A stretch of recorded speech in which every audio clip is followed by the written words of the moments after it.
So Kenny, I was working away on this customer's truck, or I should say Oscar was. We noticed the headlight switch is all goofy. We pulled this guy off, and I noticed, once Oscar got it apart, that one of the retainers was blown out. Went to the parts truck, see if we can find a fix for this. Noticed the bottom one was blown out on the parts truck. We thought, we need to repair this with some kind of bracket, because we're known for intercooler brackets. So we tried that, it wouldn't work. We tried a mirror bracket, we're known for that. That won't work. And we tried a door repair bracket. You know, it fixes your door switches. A crew cab one, that wouldn't work. A seat bracket leg, that wouldn't work. But wait, what is this?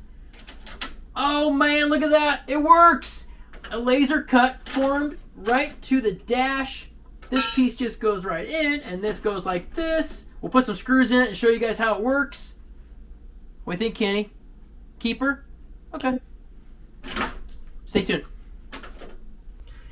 So what happens to cause this problem? Well, obviously we have a dash here to show you guys.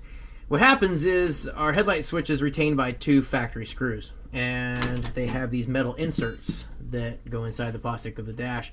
And a lot of times what happens when you go to either install a headlight switch or remove it, these guys twist out and they break these corners out. And then this guy is no longer in the dash.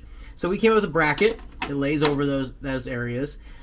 We gave you extra holes depending if we were worried that maybe some people's dashes were cracked out in other areas. So we gave you extra holes to screw this guy to the plastic of the dash.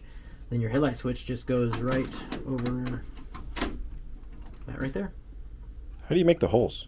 Oh, how do I make the holes? I use this lovely torch and this here pick. I heat this up and then I just go pierce it. You can use a drill. That works good too. We like to heat them up and then just pierce it through with a hot iron or a hot pick like this. It's easier and it's less intrusive to the dash. That's a big word for me. All right, let's get behind the science on this one. There she is in all of her glory. The bracket is easy to install. Kenny asked how many screws should we install on this. We gave you a bunch of holes in case your dash is broken out. Well, I said install all of them because have you ever pulled out an OBS headlight switch? It takes some force. Hope that helps. Check them out on the website, obssolutions.net. Is that it, Kenny? I said it right? .net?